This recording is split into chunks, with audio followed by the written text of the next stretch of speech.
Добрый день!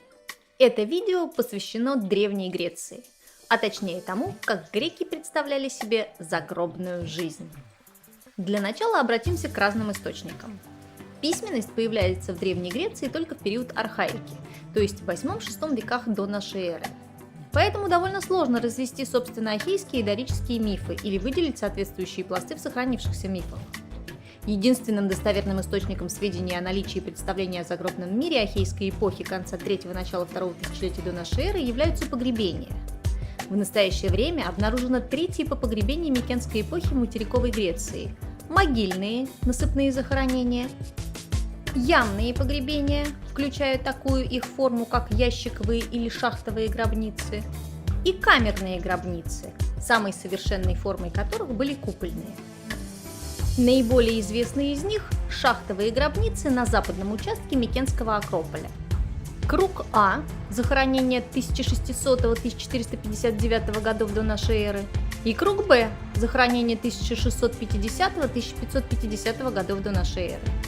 Первый из них был открыт Шлиманом в 1876 году, который ошибочно принял данное захоронение за могилу Агамемнона, а второй – греческими археологами в 1951 году. В обоих захоронениях встречаются мужские, женские и детские скелеты. Анализ имеющихся там предметов показывает, что захоронения были не одновременными. По-видимому, это семейные и царские усыпальницы. Но тот факт, что покойные были погребены с украшениями, оружием и предметами быта, свидетельствует лишь о том, что какие-то представления о загробной жизни имелись, по крайней мере для знати. По аналогии с другими культурами можно предположить, что загробная жизнь представлялась продолжением земной. В целом, для Древней Греции на протяжении всей ее истории наиболее характерны такие способы погребения, как зарывание покойника в землю или захоронение в гробнице. На месте погребения насыпались груды камней или ставились каменные столбы, которые назывались кермами. Древнегреческий географ и писатель Павсаний во II веке описывает этот обряд следующим образом.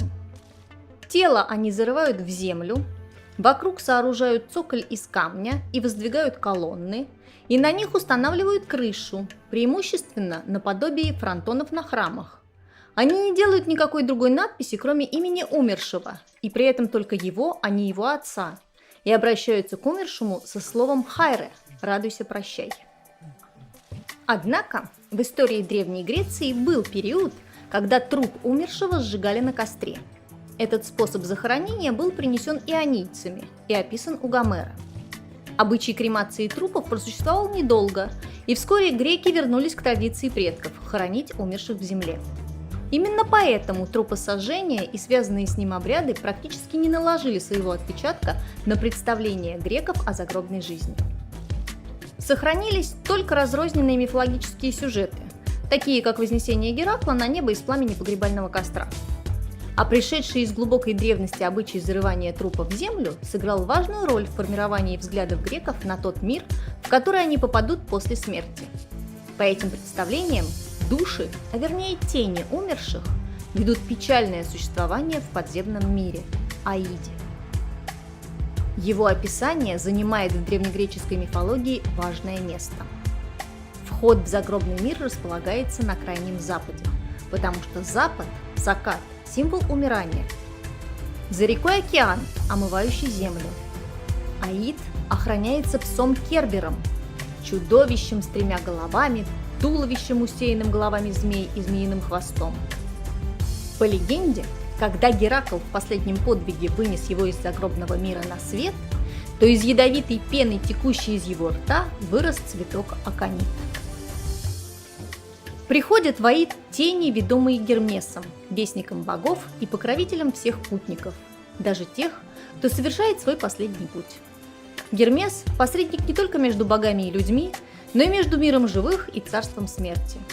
Для быстрого передвижения Гермес использует золотые крылатые сандалии, а золотой жезл помогает ему наводить магический сон. Если хотите подробнее узнать о Гермесе, переходите по всплывающей подсказке. В Аиде располагается Асфоделевый луг, где блуждают тени умерших. Там же есть мрачная пропасть Тартар, дно которой от самого Аида так же далеко, как небо от земли. Есть в Аиде отдельное место, в котором обитают погибшие в боях герои, но не все. Это Елисейские поля или Элизиум, где пробегают светло-беспечальные дни человека, где ни метелей, ни ливней, ни хладов зимы не бывает, где сладкошумный летающий веет зефир с океаном, с легкой прохладой туда посылаемой людям блаженным. Описано в Одиссее Гомера. В Аиде очень много рек, речушек и озер. Начну с гибельных вод глубокого Стикса. Эта река, как и остальные, не только река, но и ее богиня. Она дочь Океана и Тифиды, мать Ники, Победы. Вместе с дочерью первой поспешила на помощь к Зевсу во время Титаномахии. За это громовержец сделал Стикс богиней клятв. В ее дворец на крайнем западе прилетала Ирида за водой, когда боги клялись священными водами Стикса. Нарушение такой клятвы приводило к серьезным последствиям. В Стикс впадала река плача Кокит, отличающаяся ледяным холодом. Именно в Стикс окунала своего сына Ахилла богиня Фетида, чтобы он стал неуязвимым. Есть версия, что через Стикс Харон перевозил тени умерших.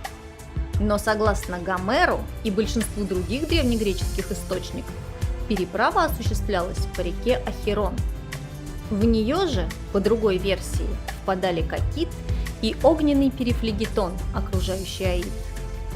Ахирон же постепенно переходит в Стигийские болота или Ахирусийское озеро, в которое также впадает река Кокит. У Ахиронта есть сын Аскалав, садовник Аида.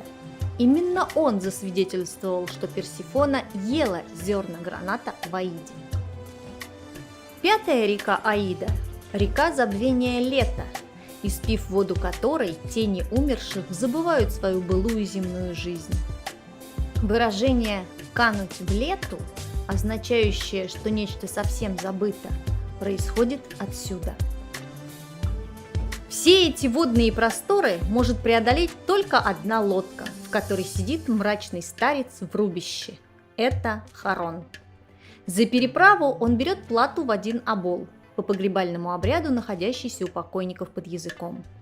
Со временем плата удваивается. В комедии Аристофана Лягушки говорится: «На лодочке малюсенький старик тебя перевезет за 2 обола». Видимо, влияют какие-то экономические изменения в мире живых. Иногда в царство мертвых наведываются живые, но тогда у них должна быть золотая ветвь, сорванная в роще Персифоны. Обычно же Харон переправляет только умерших. Обратные перевозки – дело еще более проблематичное, потому как Харон не только не хочет, но и будет наказан за них. Так произошло после того, как Геракл сходил за Кербером, например. Итак, если тело было погребено, а под языком лежало нужное количество денег, то, переправившись через Ахирон, души самых разных людей обязательно попадали в царство мертвых. Там их ждал суд, который вершит Минос, а в более поздних мифах – праведные судьи Минос, Эак и Радамант, сыновья Зевса.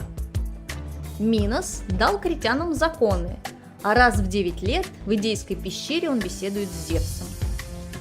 Однажды он попросил у Посейдона животное для приношения богам. Морской владыка дал белоснежного быка. Но зверь так понравился Минусу, что он оставил его себе, а богам в жертву принес другого.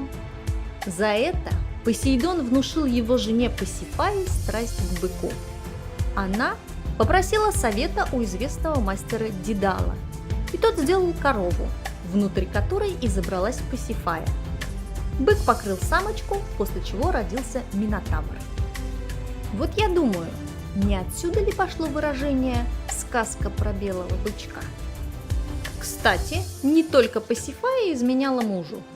Он делал это настолько часто, что она не выдержала и то ли опоила зельем, то ли заколдовала. Не зря же она сестра волшебницы Кирки. Результат оказался нетривиальным. Минос при каждом семяизвержении выстреливал змеями и скорпионами. Вот мне интересно, а о себе она не подумала? Царя излечила Прокрида. придумавшая сделать мешочек из мочевого пузыря козы. Такой древнегреческий презерватив вышел. Минос изгнал с острова своего старшего брата Сарпедона. Они конкурировали не только за власть, но и за любовь к юноше, то ли к Милету, то ли к Атимнию. Радамант – еще один брат Миноса, и есть версия, что это он дал критянам законы и был самым справедливым из всех людей. Эак – сын Зевса от речной нимфы Эгины, который родился на острове. Ревнивая Гера навела мор на жителей, и они все умерли. Тогда Зевс по просьбе Эака превратил муравьев в людей. Так появился народ мирмидоняне. Эак считался при жизни самым справедливым и благочестивым среди греков. В поздней литературе, когда вера в греческих богов ослабевает, Эак предстает в гротескном виде, как слуга бога Аида. Аидом в древнегреческих мифах именуется не только само царство мертвых, но и бог, хозяин этого царства. Он так же, как Зевс и Посейдон, сын Кроноса и Реи. После свержения отца братья поделили мир, в результате Аиду достался подземный мир. Однако, несмотря на высокий божественный статус, по сравнению со многими богами почитают владыку загробного мира очень мало. Ему даже не приносят жертв. Правда, Аида боятся, потому что смерть придет к каждому человеку, и значит каждый окажется в его царстве. Повелитель загробного мира владеет не только огромным количеством человеческих теней, но также под его надзором находятся все спрятанные в земле сокровища. Потому его называют Плутоном, от греческого богатства. Супруга Аида – Персифона. Она дочь Зевса и Диметры, с разрешения отца похищенная мрачным повелителем подземного мира. Подробности этой истории вы можете посмотреть в одном из предыдущих видео. Ссылка в правом верхнем углу экрана. Жена Аида может принимать собственные независимые решения. Так она позволяет Гераклу освободить Тесея, прикованного к скале вместе с царем Лапифов Перифоем за попытку ее похищения. Кроме Аиды и Персифоны, в подземном мире обитали и другие хтонические, то есть подземные боги. Среди них Геката, богиня мрака и ночных видений, колдовства и магии. Она страшная ночная богиня, бледная, с пылающим факелом или двумя в руках и змеями в черных волосах. Геката покровительствует тем, кто прибегает к магическим таинствам. Она, как и Гермес, связывает два мира – живой и мертвый. Геката властвует над призраками умерших, которых выводит из могил. Среди них она охотится, сопровождаемая сворой собак. Гекату изображали как трех женщин, соединенных спинами. Возможно, потому, что ее власть распространяется в любую сторону. Или из-за того, что она имеет отношение к трем мирам, не только земному и загробному, но и небесному. В любом случае, Геката, как и Гермес, была богиней перекрестков. А еще такой образ перекликается с трехголовым Кербером, тоже постоянно находящимся в подземном мире. Иринии, обитающие в Аиде, это богини мести. Их от 1 до 9 по разным подсчетам. Но в более поздней традиции 3 – Алекта, Тисифона и Мегера. Сестры приходят на землю с целью развязать месть, безумие и злобу. В описании Гомера Иринии похожи на отвратительных старух с развивающимися змеями вместо волос, с зажженными факелами в руках и кровью, капающей изо рта. К VI-V векам до нашей эры в культуре Древней Греции фиксируется их трансформация. Они становятся эвменидами, то есть благомыслящими. Иринии перестают быть злобными и вредными для человека. Теперь они покровительницы законности и олицетворение мук совести человека, который совершил преступление. Эта трансформация говорит об изменении самосознания людей. С Аидом связаны и представления о том, что случится с душой, а точнее тенью после смерти. Судьба большинства людей, будь то великий воин, царь или простой земледелец, почти одинакова. Им суждено бродить унылыми тенями под пустынным и мрачным пространством Аида. Встреченный Одиссеем в подземном царстве герой Троянской войны Ахиллес говорит: «Лучше б хотел я живой, как паденщик, работая в поле, службу у бедного пахаря хлеб добывать свой насущный, нежели здесь над бездушными мертвыми царствовать мертвый, описано у Гомера. Однако древние греки считали, что попасть после смерти в Аид гораздо лучше, чем скитаться вне его. Такая участь ждала непогребенных. Им долгое время приходилось ждать на берегу реки, пока Харон перевезет их на другой берег. И логично предположить по аналогии с другими древними культурами, что такие души могли возвращаться на землю и вредить живым. Поэтому греки придавали очень большое значение исполнению последнего долга перед умершими. Ничто в греческой религии не занимало такого важного места и не задевало так глубоко чувств верующих, как отношение к умершим. Смерть сама по себе не внушала грекам особого страха, но мысль о том, что после смерти тело может остаться непогребенным и будет отдано на съедение собакам, казалась ужасной. В поэме Гомера один из товарищей Одиссея, оставшийся непогребенным на острове Кирке, обращается к царю Итаке. «Вспомни тогда обо мне, Одиссей благородный, чтоб не был там неоплаканный я и безгробный оставлен, чтоб гневом мстящих богов на себя не навлек ты моею бедою». Подобные представления влияли не только на литературу, но и на политическую жизнь. В 406 году до нашей эры, во время Пелопоннесской войны, были осуждены и казнены победившие в морском Аргинусском сражении афинские стратеги за то, что они не подобрали и не похоронили тела воинов, убитых в битве. Эти идеи перекликаются с уверенностью древних египтян, что самая страшная смерть та, после которой не оставалось тела, потому что душа не сможет попасть в загробный мир. Как и другие народы древнего мира, греки верили, что тени умерших нуждаются в пище и старались их кормить. Электра, героиня трагедии Исхила, возливает на землю вино со словами «Питье проникло в землю, мой отец получил его». Героиня одной из пьес Еврипида, Ифигения, возливает на могилу молоко, мед и вино, так как это принесет отраду умершим.